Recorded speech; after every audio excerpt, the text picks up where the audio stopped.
6 দিন পরে আসলাম। দেখুন আমি যেই গোড়াগুলো লাগিয়েছিলাম সবগুলোতে কিন্তু পাতা, নতুন পাতা চলে আসছে। আসসালামু আলাইকুম। বাজার থেকে বিলাতি ধনিয়া পাতা কিনে নিয়ে এসে সেখান থেকে আমরা কিভাবে টবে চারা তৈরি করতে পারি, আজকে আমার ভিডিওতে আমি সেটাই দেখাবো এবং সেই চারা কিভাবে পরিচর্যা করব সেই বিষয়েও আলোচনা করব।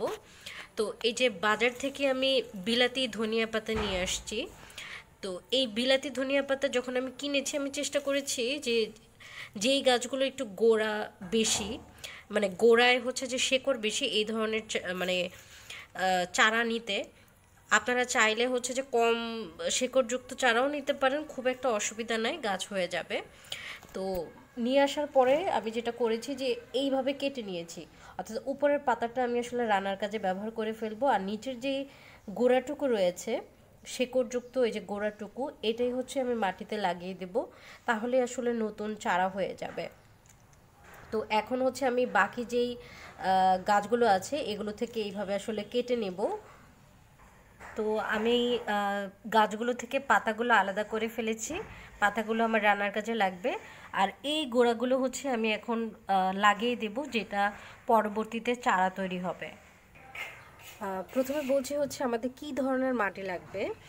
আমি এখানে মাটি প্রস্তুত করে রেখেছি। এখানে হচ্ছে আমাদের লাগবে 40%-এর মতো হচ্ছে মাটি নেবেন, 30% নেবেন হচ্ছে বালি, সেটা নদীর সাদা বালি যেটা হয় সেটা নিতে পারেন। আর 20% নেবেন হচ্ছে ভার্মি কম্পোস্ট অথবা গোবর সার অথবা পাতা পচা সার।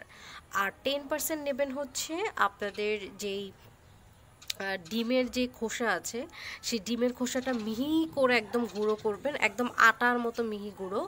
এটা করে মাটিটা প্রস্তুত করে রেখে দেবেন হচ্ছে 10 থেকে 15 দিন।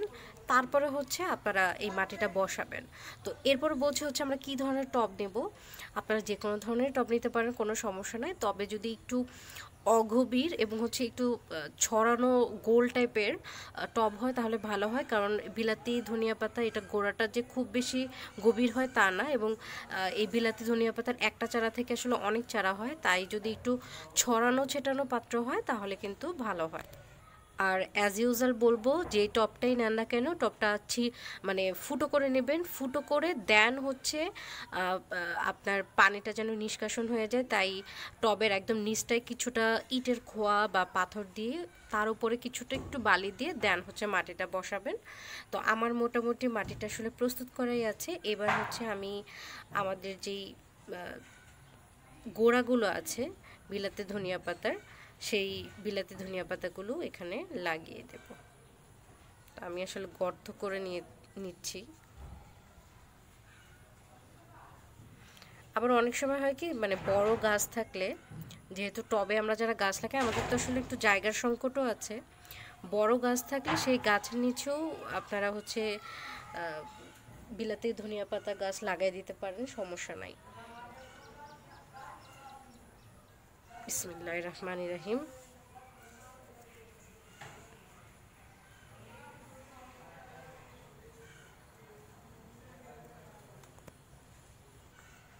তো আমার টবের আমি 5 দিকে 5টা হচ্ছে এরকম গোড়া লাগিয়ে দিলাম। আসলে আমি যে টবটাতে লাগিয়েছি টবটা যথেষ্ট বড়, এটাতে একটা মরিচ গাছ আছে।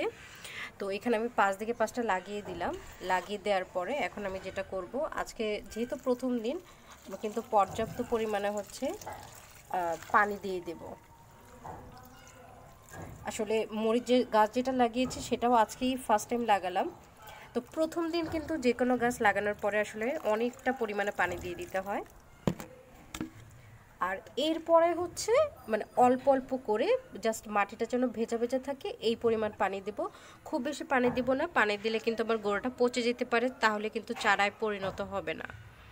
আর আমি টবটাও এমন জায়গায় রেখেছি যেখানে আসলে পর্যাপ্ত পরিমাণে আলো বাতাস আসে, কিন্তু একদম ডিরেক্ট রোদ সেভাবে আসবে না। আমি 4-5 দিন টবটাকে এখানেই রাখবো, যেহেতু আমার মরিচের চারাটাও একদমই সদ্যই লাগালাম, তাই এখনই কিন্তু আমি এটাকে ডিরেক্ট সানলাইটে রাখবো না, এটাকে আমি একটু এমন জায়গায় রাখবো যেখানে একদম ডিরেক্ট রোদ আসে না। আর পানিটা দেওয়ার ক্ষেত্রে সতর্ক থাকবেন, তাহলে আশা করছি যে আমাদের যে গোড়াটা আছে এখান থেকে খুব তাড়াতাড়ি চারা গজিয়ে যাবে। তো চারা গজানোর পরে আমি আবার ফিরে আসতেছি।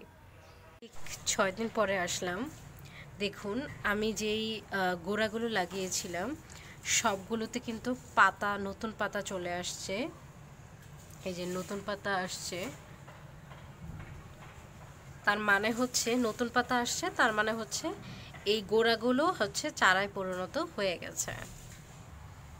এখন আমি যেটা করব, আমি এই পাত্রটা হচ্ছে সেমি শেডে রেখে দেব, অর্থাৎ যেখানে প্রচুর পরিমাণে আলো বাতাস থাকবে এবং হচ্ছে অল্প রোদ থাকবে, অর্থাৎ সকালের রোদটা বা বিকালের হালকা রোদটা পাবে এমন জায়গায় এই চারাটাগুলোকে আমি রেখে দেব। একদম ঠিক 15 দিন পরে ফিরে আসলাম।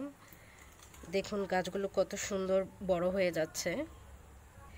এই গাছগুলো কিন্তু সেমি শেডে রাখতে হবে, অর্থাৎ যেখানে হচ্ছে অল্প রোদ আসে, অর্থাৎ সকালের বা বিকালের 3 থেকে 4 ঘন্টা রোদ আসে, এই ধরনের জায়গায় কিন্তু এই গাছগুলো রাখতে হবে।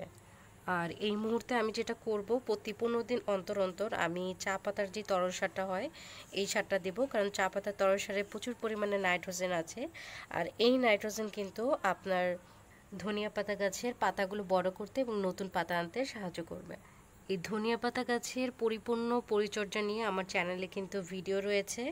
এছাড়াও ধনিয়া পাতা গাছের বীজ কিভাবে সংগ্রহ করে, কিভাবে রোপণ করে, ধনিয়া পাতা গাছ একবার লাগিয়ে বারবার কিভাবে খাবেন, এগুলো নিয়ে কিন্তু আমার চ্যানেলে অনেক ভিডিও রয়েছে। সেই ভিডিওগুলো যদি দেখতে চান তাহলে যেটা করবেন, আমার চ্যানেলে যাবেন, চ্যানেল থেকে প্লেলিস্টে যাবেন। প্লেলিস্টে ধনিয়া পাতা নামে কিন্তু প্লেলিস্ট আছে, সেখানে কিন্তু ধনিয়া পাতা নিয়ে আমার চ্যানেলের সমস্ত ভিডিওগুলো খুঁজে পাবেন। আশা করছি আজকের ভিডিওটি আপনাদের ভালো লেগেছে, কারণ যে কেউ বাজার থেকে জাস্ট ধনিয়া পাতা নিয়ে এসে অল্প একটু জায়গার মধ্যে, রোদ খুব সামান্য হলেও তারা কিন্তু এই ধনিয়া পাতা গাছ লাগিয়ে খেতে পারবেন। তো ভিডিওটা ভালো লাগলে লাইক করে দিন, আর ভালো না লাগলে ডিসলাইক দিয়ে দিতে পারেন। আর এরকম গাছ নিয়ে নিত্য নতুন যদি ভিডিও পেতে চান তাহলে আমার চ্যানেলটি সাবস্ক্রাইব করে পাশের বেল বাটনটি বাজিয়ে দিন। এতে করে আমার চ্যানেলের যে ভিডিওগুলো আছে সেগুলো সবার আগে আপনার কাছে পৌঁছে যাবে। আর হ্যাঁ, বি পজিটিভ।